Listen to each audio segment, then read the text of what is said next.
Good evening, everybody. I want to grab everybody's attention here. Want to welcome you all out to Heartland tonight. I know this is our second event of the new year. For those of you who are new, Heartland is a 33-year-old think tank. And we're a little bit unique in that we're a national think tank, but we focus on state issues instead of national issues. And we focus on 5 real main issues: Constitution reform. But then we also have 4 newspapers that we send to every elected official in the country. So once a week, they're getting a newspaper from us on healthcare news, environment and climate news, budget and tax news, and my favorite, of course, school reform news. And that's why a lot of you are here tonight, is because we're discussing school choice and celebrating National School Choice Week. This week is designated every year as National School Choice Week. And if you don't know, this year, they are having almost 24,000 events around the country celebrating National School Choice Week. I don't know the number for Illinois this year, but last year in Illinois, we had over 900 events in Illinois alone, which is a good sign, even though we can't get stuff into the legislature. But so, real quick, on your tables, there are copies of school reform news. You'll feel free to take them home with you. On the table over here on the left, there are copies of our other newspapers. Feel free to pick them up. And in support of National School Choice Week, we have scarves over here. Please pick up one of the yellow scarves. Take one home. If you have friends or family you want to give one to, pick another one up and take it home. I've actually got more than what's over there, so you're free to pick one up and take it with you, especially if it's supposed to snow tonight. You might want to have one along with you. Also, over here to my left is the Michael Perry Mazur Library. We now have about 14,000 volumes there.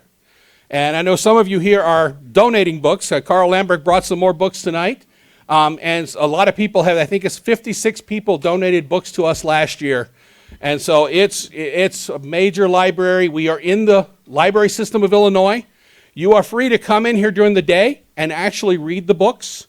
You'll find some books that you probably won't find anywhere else in any other libraries. And you're free to come in during the day when we're here. So basically between 9 o'clock and 5 o'clock, come on in, read. If you want to volunteer to help put more books up in the library and organize, we could use the help. We actually have over by my cube right now, our librarian is kind of covered in with about a little over 2,000 more books, I believe, in boxes he has to integrate into our library. So we have a lot more going on and are always looking for help trying to get all of that done. In the back, there's what's called a dip jar. You're welcome to support Heartland. We don't charge for these events, but if you want to support us, please dip your credit card in, and a donation of $10 will be made to Heartland. On your tables actually is an envelope that you can actually, if you want to use cash or use a check, you can feel free to use that envelope and make sure you hand it to one of the staff members before you leave. So one thing about school choice that some of you don't know, or the problems with our public schools, before I introduce our speaker, there was a report last year and the achievement gap between different races and stuff. If we continue on the pace we're on right now, it will take 250 years to close the achievement gap. Obviously, we can't keep doing what we're doing now. There has to be some changes, and that's what we're here to discuss tonight. One thing we have seen with the presidential election, there is a lot of movement at the state level and the national level toward education choice. This year so far, it looks like there's going to be over 20 states that introduce legislation for education choice in their states, and 4 or 5 of those, not sure which yet, will be universal, which means they would provide every student in their state currently going to a public school the chance to go to another school if they choose. So it's very encouraging this year as to what's happening. So I'd like to introduce Jamie Gass. He is the director of the Center for School Reform at the Pioneer Institute in Massachusetts. He's managed the production of more than 100 research papers and numerous policy events on K-12 education and reform topics, including several with Pulitzer Prize-winning historians. Gass has more than 2 decades of experience in public administration and education reform at the state, municipal, and school district levels. Previously, he has worked for the Massachusetts Office of Educational Quality and Accountability as a senior policy analyst, technical writer, and in the state budget office under 2 Massachusetts governors. So if we can all give Jamie a round of applause as he talks to us about the Blaine amendments and some of the impediments of education choice.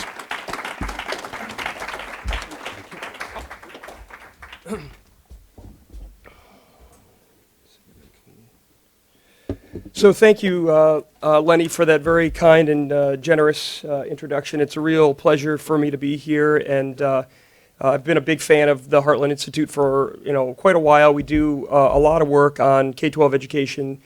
Joy Pullman, who I think is a senior fellow or associated with Heartland, is someone who's been author of some of our papers and someone that I admire enormously. But I also admire the work that Lenny and others here at Heartland do. It's really a terrific organization. It's also a pleasure for me to be here from Massachusetts. When I left Massachusetts, the weather was pretty cold, and I arrived in Chicago, and it's pretty cold. And Massachusetts is a state that had a long-suffering baseball team, and you folks, I've heard, have had a long-suffering baseball team. The thing that I've always been struck by the difference, though, is that Midwesterners sort of carried off the struggle, with the Cubs with a lot better cheer and good humor than we do in Massachusetts. We can be pretty serious folks there. I guess it's probably due in part to the fact that we were founded by Puritans. But anyway, it really is a pleasure to be here.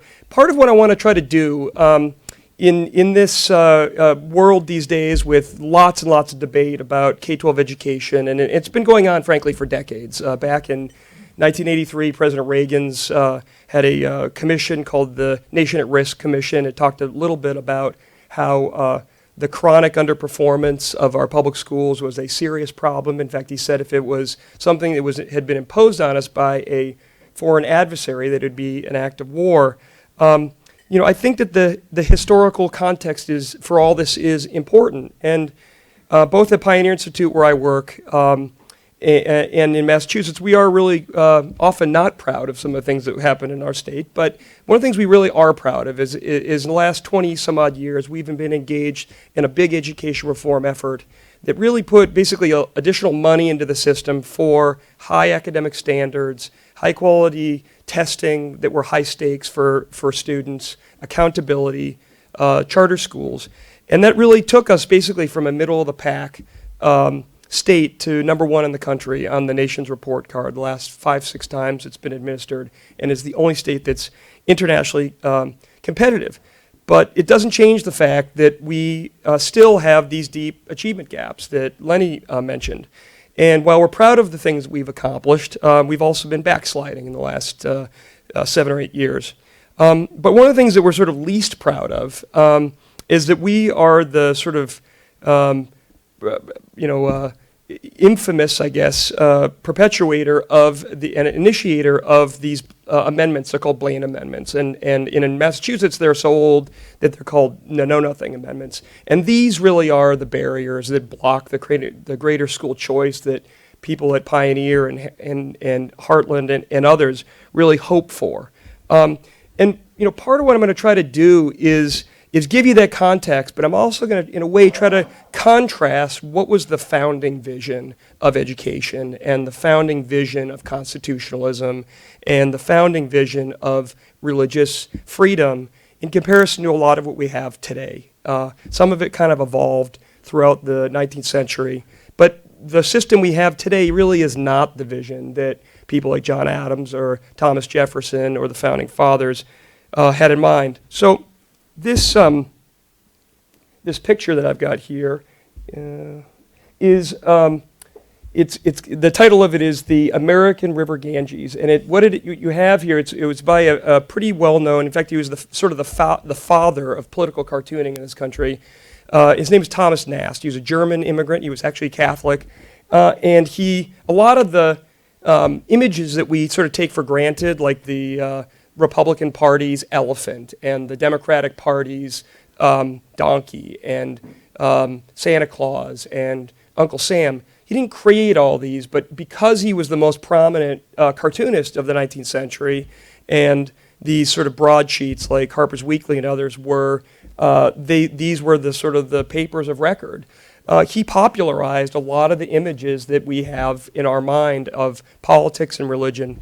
And unfortunately, even though, again, he was an immigrant himself, he was born in Germany and was Catholic, what he really was probably best known for at this point is these kind of cartoons that he did throughout the 19th century, which captured nativism and captured anti-Catholic, anti-immigrant bigotry. So what you have here is you have some bishops coming up out of the water with mitres right on their head, but they're in the shape of crocodiles, and they're these sort of scared American children in the background, and there's some politicians that are up in the background that are sort of preventing them from escaping and making them sort of have to submit to this influx of Catholicism.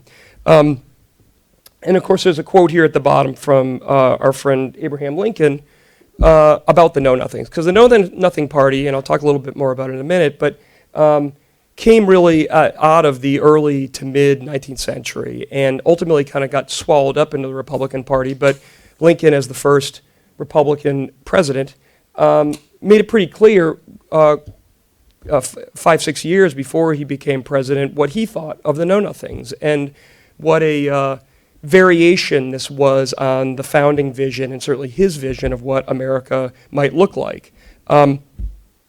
So the founders, to kind of understand them, I'm going to take us back here a little bit. The founders were really men of the Enlightenment. Adams and Jefferson and Benjamin Franklin and others had a firm belief that reason and rationality and common sense that came out of the Enlightenment really made it so that people were able to govern themselves through reason and logic and a kind of harmonizing of religion and science and philosophy. And they had again, this view that human nature wasn't going to change very much and that human nature had some dark sides to it, but that human beings were capable of self-government, which was a pretty radical idea for that time. Most of Europe at that point was really being run by czars and kings and queens and ministers, and all the decisions were being made from on top. And their idea of really inventing the people in the way we think about it today through their constitutionalism, whether it was at the state level or whether it's the federal constitution, really was quite revolutionary. But they also learned from the Enlightenment. Their heroes were people like John Locke, who talked about religious toleration. That is to say, you tolerate someone else's religion. But the founders, in a way, went much further than even a lot of what was articulated in the Enlightenment, in that they believed in religious freedom, that these were gifts that were given from God, and that the sort of divine spark of reason really allowed people to regard their minds and their relationship to their God as like property. It was sacred. It was sacred in a way that couldn't be taken from you by anybody else, and it couldn't be abridged by any government. And you think about it in a way, we take that for granted, but that too is it's a pretty radical idea. I mean, in some respects, one of the best lines that sort of captures what the founders thought about the world they were trying to create was the words from George Washington in his first inaugural address. He described it as the sacred fire of liberty. And that is really what they were hoping primarily the state and local governments would do through things like education. And they had a much broader view of education than a way we do today. So, again, the earliest sort of articulations of this came in the state constitutions. The Massachusetts Constitution, where I'm from, is the oldest written constitution in the world, oldest written constitution in continuous use. It was written in 1780 by John Adams. But Jefferson and George Mason and others worked on the Constitution in Virginia. A lot of these state constitutions are they're very clear and distinct and older. I mean, right after they declared through the Declaration of Independence declared independence from Great Britain, then they began to work on creating these state constitutions that would be, some of them were drawn from the colonial charters, but they say that the John Adams and the Massachusetts Constitution had a big impact on James Madison and the drafting of the U.S. Constitution. But even in the U.S. Constitution, you don't find language like this, right? This is pretty detailed. It's pretty clear what they think of religion. They didn't see it as this sort of separate other. They saw it as sort of fully integrated into the lives of its citizens. And then you see on the bottom, Thomas Jefferson was not a religiously orthodox guy. A lot of the founders were not religiously orthodox guys. But they had faith that people could, through their capacity for self-government and through their sort of own religious principles, that they could govern themselves. And if they sort of lived peacefully within under their laws, that people could, as Jefferson says here, they could worship how they saw fit. And what was interesting, I'll just use the Massachusetts Constitution because I'm sort of most familiar with it, but one of the reasons why they did that is that Harvard College, it's one of the, if it's not the oldest, it's pretty close to the oldest college in the country. It was primarily set up to train ministers. They thought that perpetuating religious principles was important, right? And it was so important that the state government, it's written into the state constitution. It's mentioned a lot. It was subsidized by that, by the Constitution, and they also viewed state and local governments as working hand in glove together with localities. They had a much larger, almost a kind of free market view of schooling, where it didn't really matter whether it was a public school or whether it was a private school or it was a religious school, that the importance was passing on the basic principles of the Republic and doing it in a way that sort of taught basic moral principles and sort of reverence for self-government. And that, in a way, was working really quite well. And into the 1830s. The 1830s was a time, here's a quote from Alexis de Tocqueville. He was a French aristocrat from France, he was Catholic, and he came to the United States. He wrote a very famous book, 2-volume book called Democracy in America.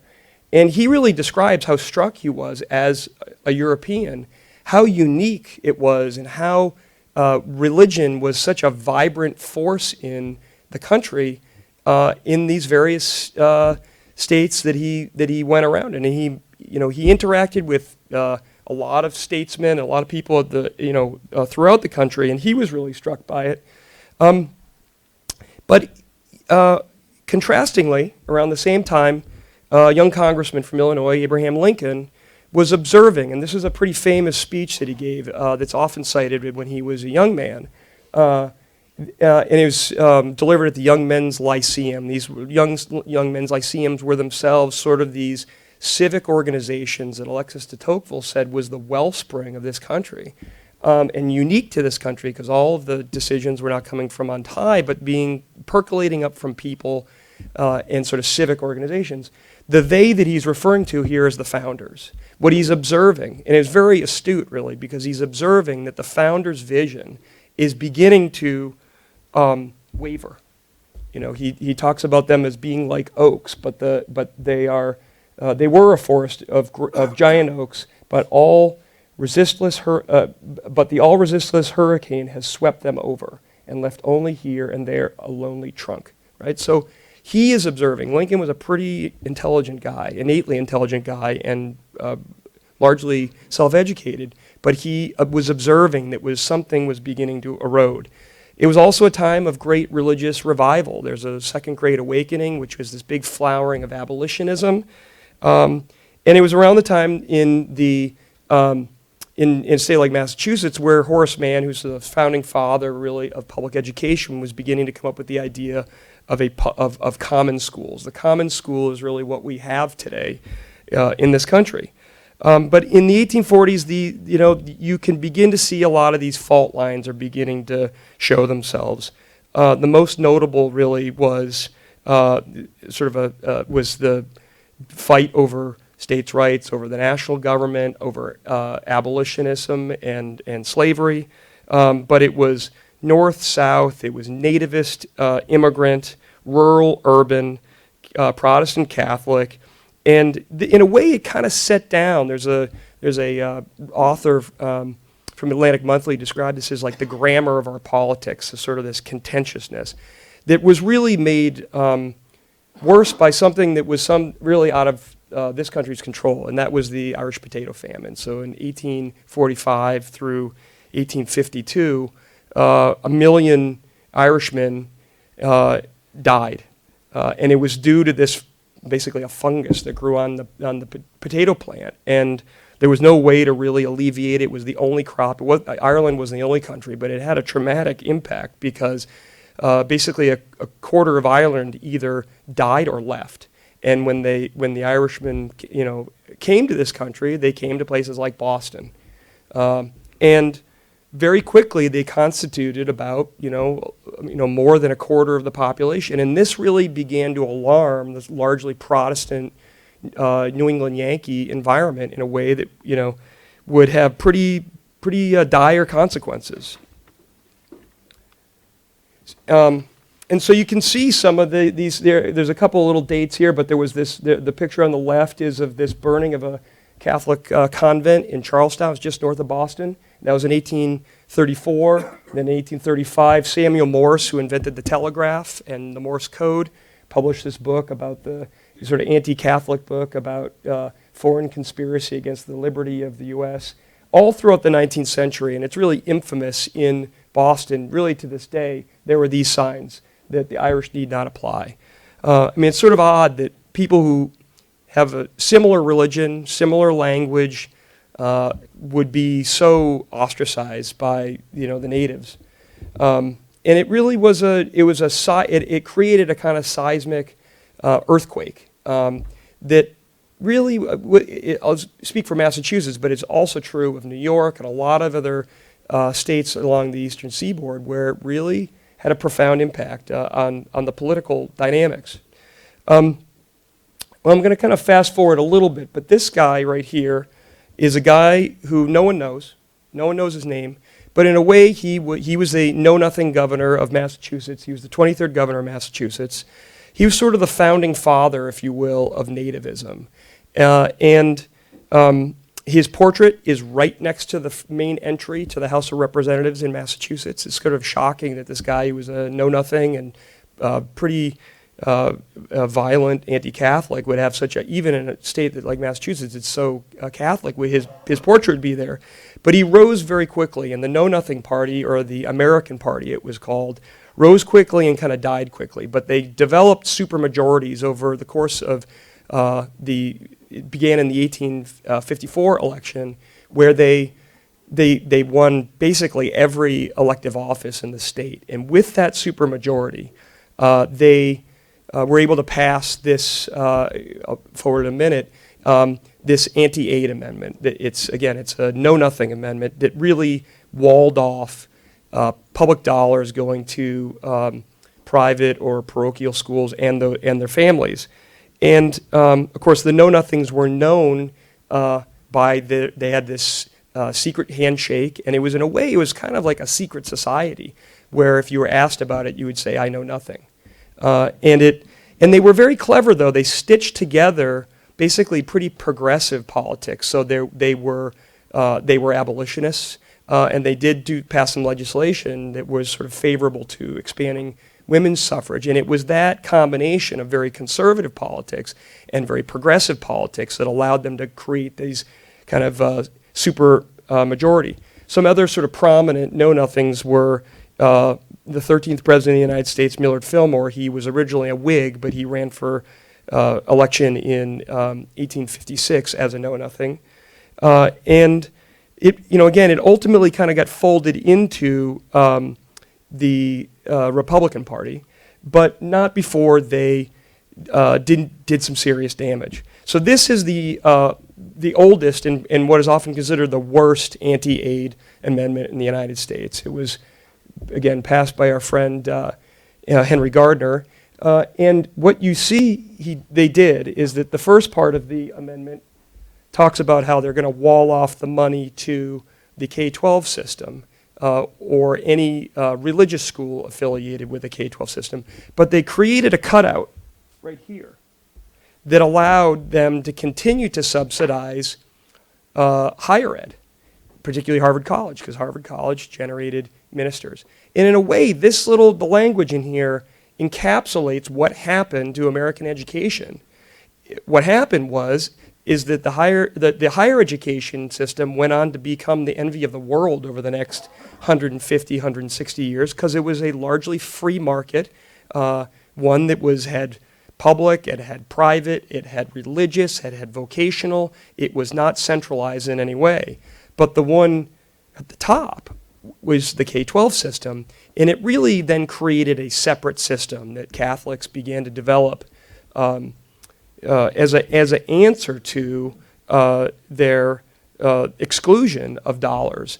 And again, the thing that's important to remember is that in a lot of places, the reason why they did this kind of amendment is because it was flowing freely back and forth between the public and the private and the religious schools. They did the amendment to stop that, right?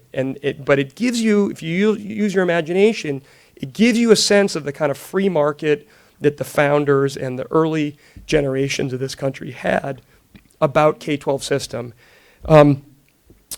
They did an additional amendment. It wasn't the Know-Nothings, but in the early part of the 20th century, I don't have the language up here, but there's another amendment in Massachusetts, which was established really to prevent this one from being put on the ballot and repealed through the initiative petition process. So that's one of the reasons. It's almost like a protective coating around it.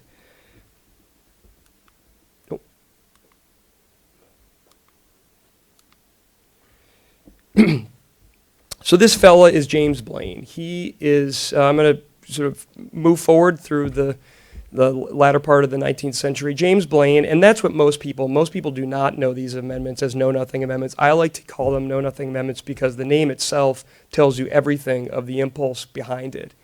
But most places and most states and most people in the policy debate around school choice, they know them as Blaine amendments. Well, another New Englander here causing trouble, but James Blaine was a very prominent Republican statesman at the latter part of the 19th century. He was an ally of Ulysses S. Grant. He was the governor's mansion today in Maine is called Blaine House. That's where the governor of Maine resides.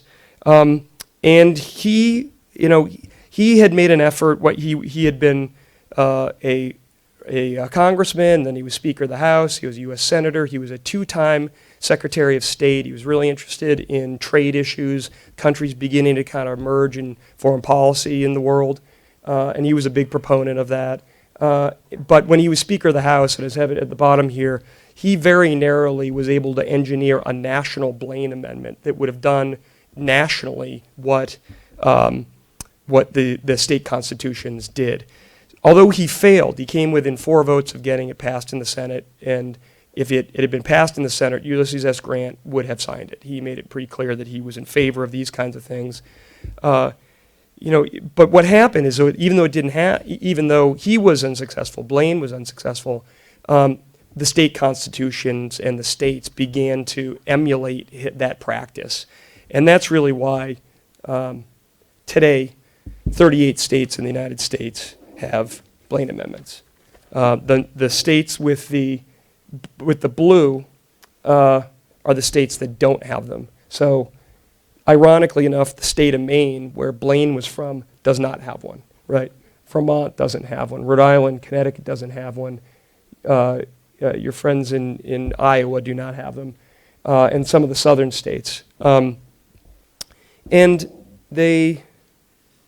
these are really the major barrier. I said to folks when we were speaking this noon that, the teachers' unions have their, opinions on things. They're oftentimes not terribly helpful to education reform efforts. But the real issue that blocks school choice are not the teachers' unions. It's these amendments. And, a vast majority of the states in the union have the amendments. Some of them have been around for a pretty long time. I mean, interestingly enough, Michigan... So Massachusetts is considered to have the oldest or the worst, and Michigan has a pretty bad one. Massachusetts and Michigan are almost routinely talked about in the same sentence in terms of having bad Blaine amendments, but they passed theirs in 1970, which is really kind of a remarkable. I mean, it's just not that long ago, and to think that they were able to do it in recent memory.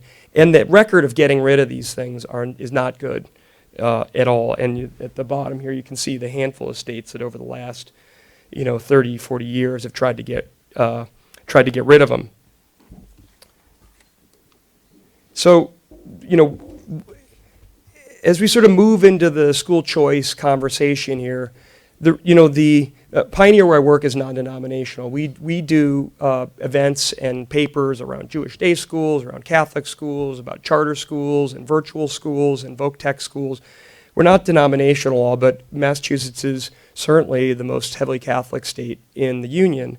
And the reason why this conversation matters in relation to Catholic schools is that most of the achievement gaps that Lenny mentioned are in large cities. And the Catholic schools have been there for, in some instances, a century or more. And the record over the last 100 years is that the Catholic schools usually pretty dramatically outperform the public schools. And these achievement gaps are in these cities, and that's where the Catholic schools are located. And the good news is that these Catholic schools do really well. The bad news is that they are closing at a rate like there's no tomorrow. And so just at the time when we're trying to figure out how to compete in the world, we're trying to figure out to give our kids the knowledge and the skills and the education that they need to be able to compete with China and India and Japan and South Korea, not to mention other states, right, for jobs. We have, we've got these great educational resources in the Catholic schools, but their enrollments are dropping dramatically. They offer an education really at a small fraction. I mean, the per pupil expenditure in Massachusetts is about $15,000. I mean, the average tuition of a Catholic school is about $5,000. So it's much less expensive. The performance is high. I mean, Massachusetts, and again, we're proud of the work that we've done in the public system, is the highest performing state in the union, only state that's internationally competitive. And on the couple measures that we have in common, the Catholic schools in Massachusetts outperform the Massachusetts public schools.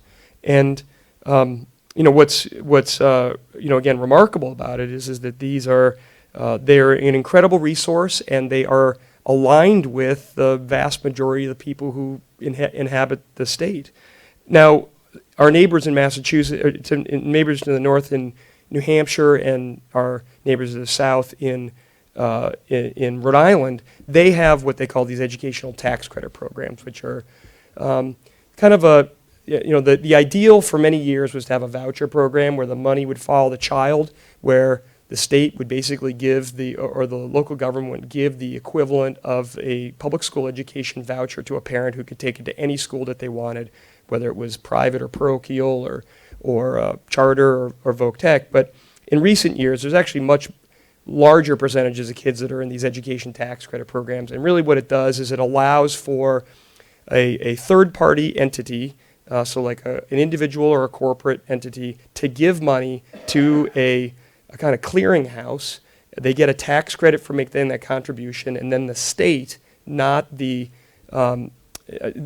third party, not the state, it then distributes these scholarships that allow it to go to private or parochial schools. And New Hampshire has one, and Rhode Island does too.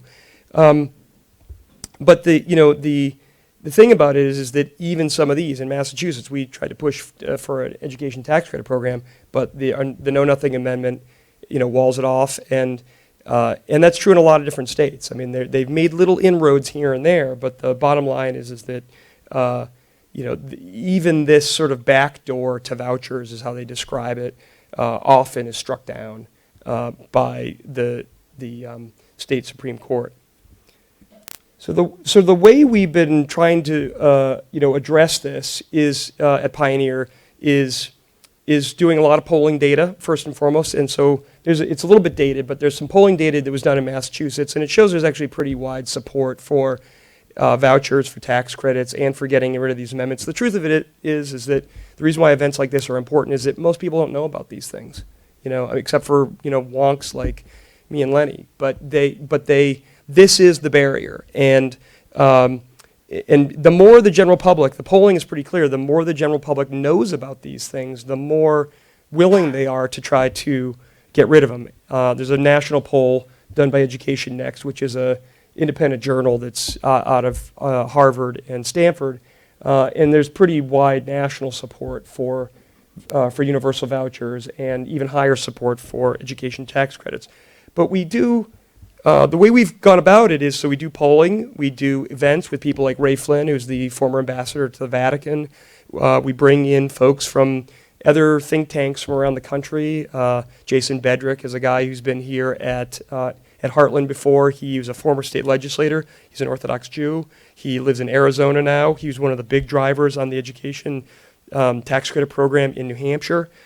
He's equally active with others on educational savings accounts, which we can talk a little bit about in the Q&A. But we do these kinds of events to try to make people aware of it. We did an event in August that talked about not getting rid of the portrait of the Know-Nothing governor, but at least moving it to a place of much less prominence. We do a lot of work on U.S. history. I'm a big fan of U.S. history, but don't think we should hide from it in any way. But these people, that are prominent figures in a pretty nativist and bigoted past shouldn't be prominently displayed, and their laws should not be on the books. They shouldn't be, walling kids off from educational opportunity. We do a lot of work with folks like the Beckett Fund. If you want to know more about sort of all the legal dimensions of this, the Beckett Fund, really, they are the heaviest hitter on this. These are the folks that argue cases on religious freedom before the U.S. Supreme Court and win.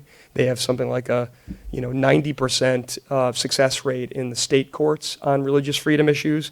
But the Institute of Justice, Education Choice, and others, these are the kinds of events that we try to do, and then we do papers on the topic too, to model what a voucher program could look like in a state like Massachusetts, and we do highlight the places that do have vouchers, and they've got a small voucher program in Washington, D.C. The kids largely go to parochial schools. They do extraordinarily well.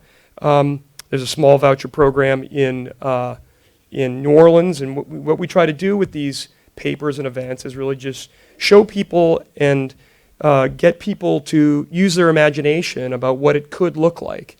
Try to move away from the world of this, which is, again, is sort of more of these 19th century cartoons that shape the world that we live in today in the 21st century in a lot of regards with these laws, and then move to a world that is the world of George Washington and the Founding Fathers, one of religious freedom in which people of all backgrounds are allowed to rise through talent and opportunity and merit, one where religion is not shunted off into the corner, but it's treated as an integral part, the way the founders and people like Alexis de Tocqueville observed is the wellspring of our country. That's what we aim for. That's the goal, is to kind of restore us back to the true vision in some respects of our Constitution and our ideas about religious freedom. And then these are just some of the sources that I drew on. They're not all of them, but there's some of the sources that I drew on for the presentation. So you folks have been incredibly generous with your time and patient to hear me go on and on about 19th century history. I appreciate it. But I'm really looking forward to any questions that you folks might have, and I'd encourage Lenny to come up too, because he certainly knows as much or more than I do about the topic too. So yeah, before we start the questions Q&A real quick, I wanted to give you a couple more notes. On your table's a survey. Please take the time to fill those out while we're doing Q&A. There's also a flyer for Drilling Through the Core, which is the book the Pioneer Institute did, and I encourage you, it's a great book. Feel free, go to Amazon, buy the book. I believe it's $10 on Amazon? $10, yep. So feel free to do that, and I can get more flyers if you like. Feel free to take those with you and stuff. The way we work Q&A here, I think most of you are familiar, but somebody will come and hand the microphone, put the microphone to your face, raise your hands to make sure we see you. We'll try to swap back and alternate back and forth between each side. And for those of you online, please feel free to ask your question. We'll get in as many questions as we possibly can. And our first question will be right over here. And Jeopardy rules do apply. Put your statements in the form of a question. Hi, I'm Larry Greenberg, a product of the New York City public school system in the 1950s and 60s. So separation of church and state is a third rail, one of the third rails of American politics. But and you talked about the achievement gap. So this is a big thing, plus the fact that it costs so much. Are there any models in other countries that are pluralistic, that are also largely separated church and state, that have solved this, and have they done so with better outcomes at a more reasonable cost? Yeah, that's a great question. So, our friends in the North, the Canadians, they have an incredibly decentralized system of education. They don't have a national Department of Education the way we do, and that, in truth, part of understanding sort of the founder's vision is to understand how state and locally oriented and citizen oriented this was supposed to be. But Canada does not have a national system of education. They have it's all driven by their provinces. So I'll use an example from Edmonton, Canada. Edmonton is a city that is, it's a school district that's about 70,000 children in its public schools, which is like 20,000 students, larger than Boston. They had a superintendent there who did kind of a revolutionary thing. What he did is in the public system, he basically gave a passport to every kid in the spring, and that allowed them to go to any kind of school that they wanted to within the public system. And then he had like 80-90 cents of every dollar spent at the school level. That reform was such a, is kind of a decentralized school choice-ish kind of scenario. The system got to be so good that the charter schools, which were independent public schools, and the religious schools of different stripes joined the system. And there was no controversy about it all. The Canadians don't have as much, animosity or troubles of negotiating these kind of school choice, church-state issues as we do. And there's probably no country in the globe that we sort of share in a way more in common with in terms of language and background and geography. But even some of the European countries, and I'm not an expert. There's a guy named Charles Glenn who's on my advisory board at Pioneer. He's a professor at Boston University, and he has written extensively. I mean, he has forgotten more than most people knew about church-state issues, and he's studied a lot of these church-state issues in Europe, with a lot of detail and precision. And it's not, again, many of the European countries don't have the same issues, even though they're in a way negotiating pretty complicated, or more, issues around religion and immigrants and things like that. I don't know if that answered your question or not. Specifically, for example, in Edmonton, is the funding essentially equivalent, public, private, Yep. religious, etc., and have the outcomes? The outcomes in Edmonton were really good. The superintendent, his name is Angus Macbeth. The outcomes were pretty good, and again, the religious schools saw the action as in the circle that he had created, and they have issues of diversity and things like that are that they struggle with too. And it's a very wealthy city because it's a big oil producing region, and they've got a lot of money, but they also have a lot of poverty, like most cities do. And the outcomes have been pretty good from what I've seen. Yeah. Sure. At the parochial schools, does the state contribution cover everything, or is there additional tuition that has to be paid? Yeah, that is a good question. So part of the mission of the Catholic Church is charity, right? And so the tuition is often more than the cost, and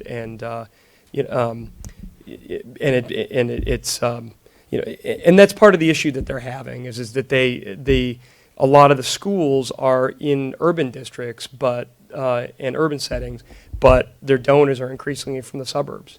So they're basically relying on an older, wealthier, largely white population to continue to pay for schools that are largely serving poor and minority kids. And it's a very tough dynamic that they're in. And one of the big problems that the Catholic schools have is that their labor costs have gone up significantly, because they used to basically have nuns and priests that would do it for not free, but pretty close to free. Yeah, there's also a study from last year I can get to you if you email me at education@heartland.org.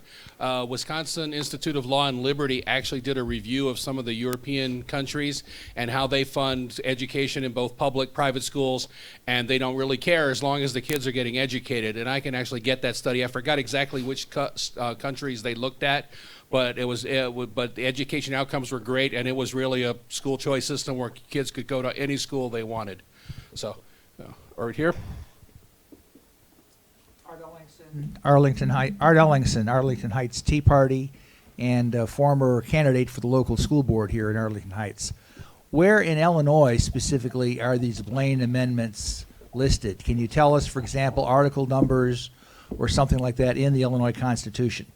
I don't know them right offhand, but I can get it to you because I know I have a slide on a presentation I do on where it's exactly at in the Illinois Constitution. And the Blaine Amendment here, it does prevent vouchers. It's already been through the courts here before.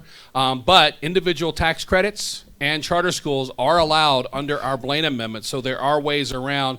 And I believe education savings accounts would be legal inside Illinois as well, even with our Blaine Amendment, where they wouldn't be in Massachusetts or Michigan right now. And keep in mind, the Illinois Constitution was rewritten from scratch in 1969 is when it went into effect. So that's relatively recently. Yeah, the Blaine Amendment is exactly the same as it was before, though. That did not change. They just carried that forward from what it was originally. So it didn't change even though the Constitution was reauthorized again. So, Billy, right behind you there is another question. And is anybody else over here, please raise your hands as the question's finished so we make sure we can get the microphone to you. Hi, Bill McNamee. I have a question. You know, with the new administration, obviously they're taking some radical approaches to things, and one would expect no less as it relates to education. What sort of things should we expect, you know, that they might consider doing in education? Yeah, it's a great question. I mean, in this environment, I'm not sure I would predict anything because it's likely to be wrong because I think the last year has been a big surprise to everybody on a lot of different fronts. But Betsy DeVos, she's from Michigan, very wealthy philanthropist from Michigan, big school choice advocate, not just in Michigan, but across the country. She fought the Blaine amendments in Michigan, was not successful. But she and some of the other folks that she sort of allied with around the country are big advocates of school choice. I think you're likely to see some kind of federal tax credit that would help facilitate school choice. I mean, it's a little bit complicated because if you're sort of more of in favor of sort of state and local solutions, even in the school choice world, there's a lot of tension between, you know, do we do this nationally? I mean, we just had 8 years where the Obama administration had a pretty muscular K-12 education policy at the national level. The evidence is that it didn't actually translate to any improvements in student achievement, and that's including, you know, the Common Core and the National Testing Consortia and teacher evaluations. I mean, they were really salting the path to have a nationalized funding formula. But after 8 years and a lot of money spent, I mean, they're spending about $70 billion a year. When President Obama came into office, it was $32 billion. So it's grown dramatically, and the federal imprint, is grown dramatically. There's a new reauthorization of the No Child Left Behind law that was done over the last year. From my point of view, it doesn't peel back the federal involvement enough. Still gives the feds a lot of hooks. So she'll be working, assuming she's confirmed, and it's been a very, very messy confirmation battle. I mean, in truth, I'm not a big fan of Common Core. We've done more work against Common Core than anyone in the country and more research on it. She's in favor of Common Core. You know, whether she has sort of disavowed that, but we'll have to see. So, you know, there's a lot of unknowns. I mean, her confirmation hearing has been very messy, and a lot of it depends on who she staffs the department up with. But I think, you know, Lenny can probably add to it, but I think people are anticipating in the policy world that you're going to see they're going to see an effort for sort of a more national approach to school choice. Yeah, and I'm definitely cautiously optimistic on where it's going to go federally, but I still like to see more stuff in the state. Like I said at the beginning, there's a lot of states right now that feel more empowered, so there's going to be over 20 states trying to pass some type of school choice this coming year. A couple of quick statistics. In Illinois, over 300,000 parents actually use the individual education tax credit. You might be surprised to know that. There's parents in Illinois that really want school choice but haven't been able to get it, and that's just one of the statistics from out of that. So we'll come over here with our next question. Hi, my name's Anthony Ciani. I'm from here in Palatine, Illinois. So I kind of see, just as a response to the Know Nothing amendments, instead of going after them individually, it should certainly be possible for an act of Congress to prohibit any state from denying funds to an organization based on their religious preference, which I think would be in perfect keeping with the First Amendment. And given that it's a 66% pro issue, I mean, what's the big political holdup? The big political holdup, I mean, I think my own view, and Lenny may have another one, is that these things will ultimately get determined in the courts. I'm not sure it should, but I think it ultimately will. And the big holdup, really, and this is where it sort of doesn't cut neatly down on sort of political lines. In any town in this country, the largest employer is the public school system.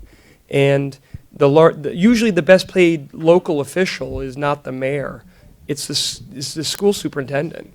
And so it isn't just the teachers' unions, who have a lot of power in a lot of states like Illinois and Massachusetts, but it's the memory of Mrs. Jones, the first grade teacher. It's the mom, the sister, the dad who works for the public system. And so, that's why I think politicians go very gingerly on these kind of topics, whether they're, congressmen or whether they're governors, because there's a lot of fault lines that kind of break down. And, the truth of it is that the transition would be complicated, and so. Again, I think it'll probably be ultimately resolved in the courts, and I think at some point, and there's been some Supreme Court decisions on the topic, but it hasn't fixed it. It hasn't remediated it nationally. And when you see the 38 states that have these Blaine amendments, you realize whatever measures have been taken illegally are not fixing it. Yeah, there's actually two cases to be watching this year in the Supreme Court. One is Trinity Lutheran versus the state of Missouri. That will directly confront the Blaine Amendment case, and it's actually not about education, but about rubber materials for a playground. But it's the same principle behind it. The Blaine Amendment is actually what stopped them from being able to do it, and it will be heard in the Supreme Court this year. Also a case out of Douglas, Colorado, same issue.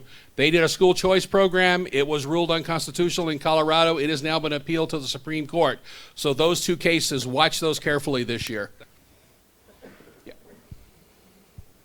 George Clues, I'm with Heartland. I'd like to ask if the issue is a little, I guess we can take another view of it, because the view that you're representing is actually the view that the opponents of vouchers voice. And certainly if the government has, let's say, $7,000 to give for its students' education, if the government gives that money directly to a religious school or a church, I think everybody in this room would say, no, I don't think that's appropriate. But the fact is that modern voucher programs, even going back to the Cleveland voucher program, don't involve money going from the government to the institution. They involve money that's aid to parents.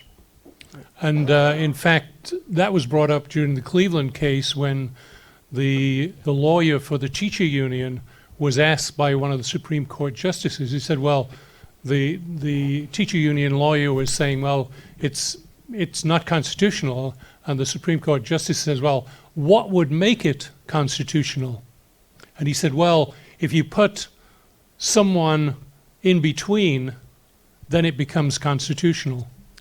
And that's an admission even by the teacher union. Oh, yeah, no, I mean, I hope no one has misunderstood me. I'm not talking about the government directly subsidizing these schools. The key really is to have the parents get the voucher and the parents pick. And this is the landscape of higher ed in this country. No one would ever think about denying a state or federal loan or any kind of public funded scholarship to send a kid to Notre Dame, or whether it was any denominational higher education institution. And but no, the key here is that the decision is not made by the state, and that's true of the education tax credits too. There's a third-party entity that is.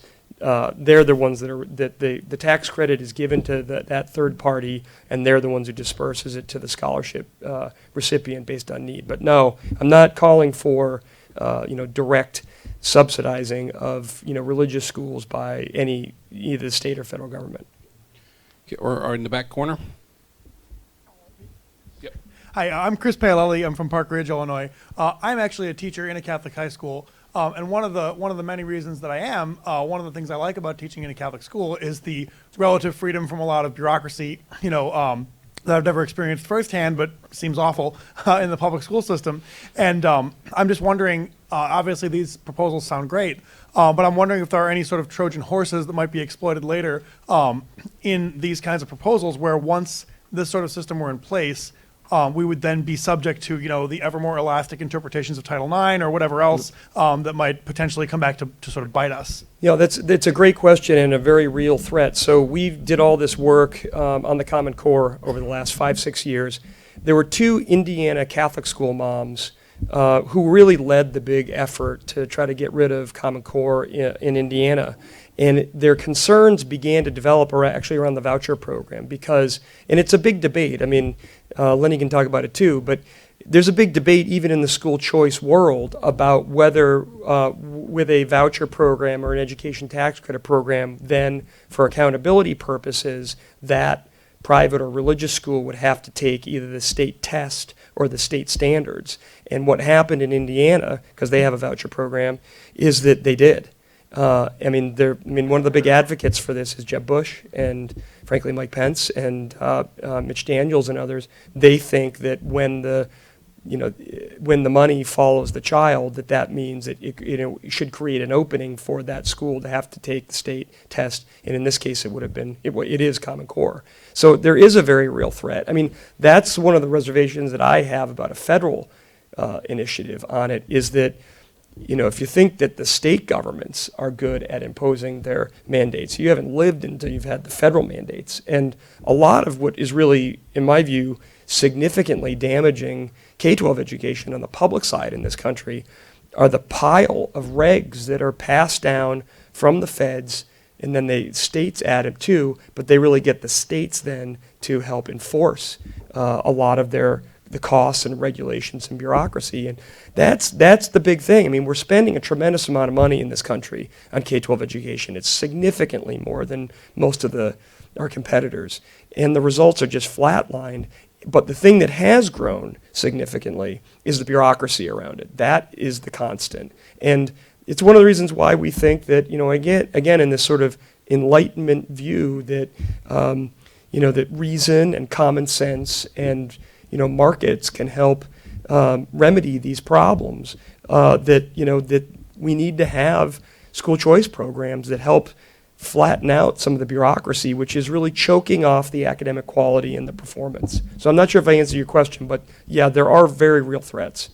Yeah, and there's the difference between the different school choice programs is also a difference in some of the regulations as well. So far, vouchers have seen the most regulations. ESAs, education savings accounts, and tax credits have been the least amount of regulations. But it's something we have to watch all the time and see where that's going to go and how it's going to change. I believe it's the federal government provides about 8 or 9% of the funding to a local school district, but I think it's between 40 and 50% of all the regulations come from the federal government. It's actually funny, I was talking to a legislator last week in Oklahoma. Their school code is Title VII. He said we could probably repeal Title VII in its entirety and nobody would ever know the difference. So that's kind of a mess. They're not paying attention to a lot of this and they don't even understand some of the stuff they could do now that a lot of schools aren't doing as well. So we're going to go to a question back here in the back here. One of the things I know you mentioned earlier that we've talked about is with Common Core and with the Massachusetts. You talked about some of the backsliding in some of the curriculum and stuff like that, but with Common Core, have you seen that being one of the drawbacks to actually lowering the educational outcomes in Massachusetts? Yeah, so I mean, in a way, it's a whole other discussion. But So part of our big successes in the early 1990s were these high quality, very, very traditional English, math, and science standards that was sort of the secret sauce. That's how Massachusetts became #1 and the only state that's internationally competitive. And in English class, it was sort of classic literature, poetry, and drama, so Huckleberry Finn and Dickens and Sherlock Holmes and this kind of stuff. And then in math, it was making sure you have access to Algebra 1 in the 8th grade, the way they do in all the high-performing Asian countries, and they used to have in both Indiana and California. But unfortunately, under Common Core, they basically move Algebra 1 more into 9th and early 10th grade. So American kids, and Massachusetts included now, that are under Common Core are going to be a couple years behind their national competitors in math and science, and it doesn't get them then on a path where they can take pre-calculus, calculus, and trigonometry to take the STEM fields, either in high school or in college. And then they cut the classic literature and poetry and drama by about 60% in states like Massachusetts and Indiana. And Massachusetts is still #1, but we are a negative growth state on the nation's report card since we adopted the Common Core. So it's a big academic step backwards for Massachusetts. Oh, perfect. Oh. So I'm Ann Brennan. I'm from Lake Bluff, Illinois. My kids are in their 20s, but this is a general question related to that. Why is it, do you think, American parents don't care about the quality of education? I thought it was lousy at Lake Forest High School, and that was like 10 years ago. I was always over there complaining.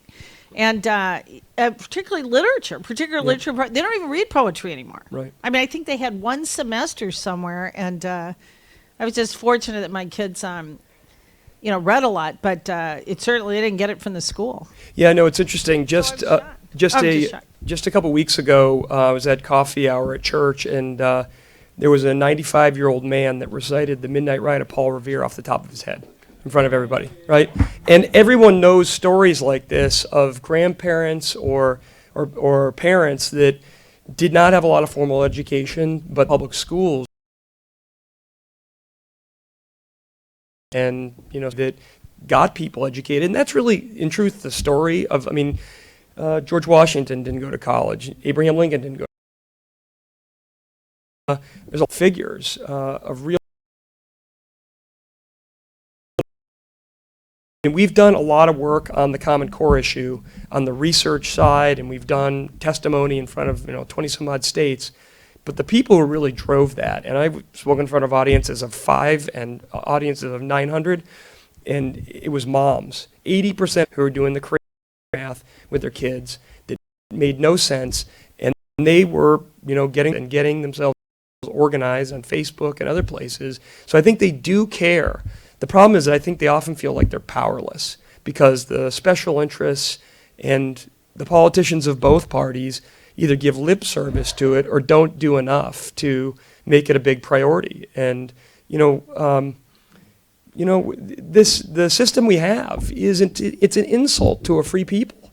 I mean, we pay a lot of money for something of poor quality, and we have all these other choices in our lives where markets and choices dictate things from where we live to the car we drive to the color that we paint our house or whatever. We get to pick everything. And yet when it comes to like K-12 education, we have really no choices. And if we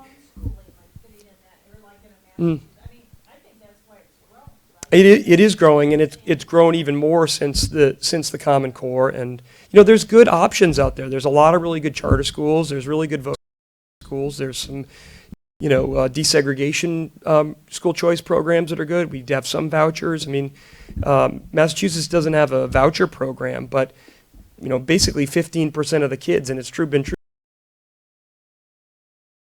and their families take with 2 very strong teacher unions. It was both the Orthodox Jewish community and the Catholic schools that worked together on it. But that's I think what's going to end up having to happen. Yeah, there have been people that have sued. I have been some. I know there's a good right now. I forgot the case, but I know they didn't have to provide education. Oh, I know cases that have been fruitful yet. One thing's important to keep in mind. So President Obama has just left office, right? Did he come back to Chicago? Yeah. Did he come back to Chicago? He didn't. Why did he stay in D.C.? He stayed in D.C. so that his youngest daughter could finish up schooling. he has the money to pick a private school where he sent his daughter. He's staying in D.C. because of school choice and the school choice opportunity that he and his wife were able to provide for their kids. And yet he fought the D.C. voucher program. Some of the kids from the D.C. voucher program went to the school that his daughters attended. His Justice Department fought the New Orleans voucher program. So, I mean, what you see is that the wealthy and the well-placed in this country, they do use school choice. They use it all the time. Jeb Bush went to, Andover. His father went to Andover. His brother went to Andover. I mean, he's in favor of school choice, but it's not Republican or Democrat. I mean, the political class in our country, they use school choice. Yeah, and literally the first voucher program was actually started by a progressive in California, and the first charter school program was actually started by an African American Democrat in Milwaukee, just up north of the Polly border Williams, here. that's right. Yep.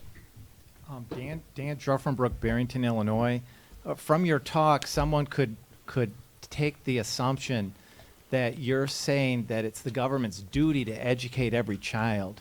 I mean, could you say something about whether it's the duty of the state to provide education?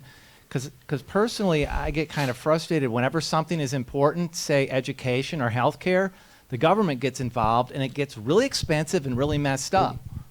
Yeah. Yeah, I mean, it's not true of the federal Constitution, but the state Constitution, it is a birthright. I mean, it's pretty clear if you look at the language from again, I'll go back to the Massachusetts Constitution, but it's true of Virginia and New Hampshire. It is true in Illinois as well. It's an educational birthright. And, I think that the public school system did serve this country for a long time pretty well. But I remember because my mother was a teacher and ran a teacher preparation program for 35 years at a women's liberal arts college, and my grandmother was a teacher and principal for 40 years in northern New Jersey. I mean, the teachers' unions they weren't always labor unions. They were professional associations, and the public school system had its weaknesses, but I think that this man will tell you from his experience in New York, he probably got a really good education. And I think a lot of people have that experience. So, I mean, it's been happening incrementally, I'd say, over the last 30, 40 years. And, there is a place for public education. I don't think anyone thinks that tomorrow or 10 years from now that it's going to be replaced, because it is a constitutional birthright. And there is a public duty. But like anything else, it shouldn't be monopolistic. The founders didn't believe in monopolies. The language in these constitutions, their view of religious freedom, their view of schooling was not monopolistic. So why, if our founders put us on this path, we didn't have monopolistic approaches to education, why would we have it in the 21st century? It's strange to me. Yep. Our last question right down here in the front. Okay. My name is Carl Lambrecht. I'm from Highland Park, and I just want to show a book called the Illinois School Code. It's like a telephone directory. Yep. Here's It's the thicker now. Yeah. And it's very dynamic. Yeah. Every 2 years this comes out, and 200 laws are changing. Yeah. Mine, et cetera. It works. It really is true, but there's a great quote from Thomas Jefferson about how the laws in a republic should be intelligible and accessible to the people, and he said it far more eloquently than I ever could. But it is a big problem, and I think then when historians look back, I walked you some of the history, sort of impressionistic history of public American history, but when people look back 100 years on this era, they are going to call it, I think, a bureaucrat about it. There's a real minimalist approach that is grounded in people's ability to govern themselves. And when you start ceding all this authority to bureaucrats and lawyers and on varieties, it's a consequence. Like, there's more bureaucrats, ends up being, and it's reflected in the knowledge that our kids have, in the performance that they demonstrate. Yep. I want to thank everybody tonight. Let's thank Jamie one more time. Thanks so much. Also on the table, if you want to support Heartland, remember there's an envelope there. There's a membership form. If you